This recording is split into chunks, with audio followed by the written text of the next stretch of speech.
ورور محترم دی یو مسلې ته پوس کوي وای بعضی نشیي مواد دي چې هغه په دوايانو کې چول کیږي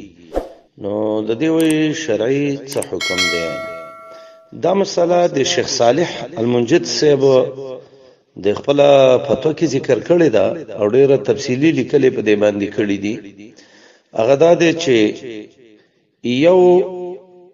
هغه چیزونه دي چې هغه ټول نشئی مواد دي لکه شرابي و غیره دا غي استعمال خو صحیح نه دی او دلیل دا دی چې ان الله لم يجعل شفاءكم فيما حرم عليكم کوم شی چې الله حرام کړی دی نو الله غي کې شفا نه دا چلی دویم هغه وی چې کچیرته د دوايي کې د څه معمولی غونډه څه شی لکه یا 5% یا نورې د څه نو و علماء دا ذکر کوي او حواله ورکړي دا په مغني المحتاج باندې چې به د دوايي د پاره دوايي کې دغه شی استعمالول او دغه وجه دا چې دغه مغلوب دی په دې کې کمزوري دی په دې کې نو سوچ نه شنه دغه او اصل وجه دا ک څوک تزان څومره شی بچ کوله نو دا خو ډیره اعلی ده لکه عروه رضی الله عنه چې دا غنه د هشام په خوا کې اخپېت کټ کوله غوښل مال بالکل نشه مرا کوي الله دې ایماندار خلک پیدا کی او که چېرته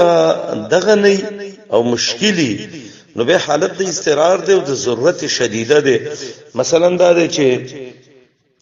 یو سړی پریشن کوي ولا نو دې ته وځي ټینګېدل ډېر سخت مشکل دی نو دام حالت د استقرار دی د خنزیر غوښه حرامه ده مردار چې ده حرامه ده وینه حرامه ده خو قران وی الا مستوررتم الیهم د استقرار حالت دی دغه نو دغه به صحیح ده مثلا پریشن کوي نشول ور کی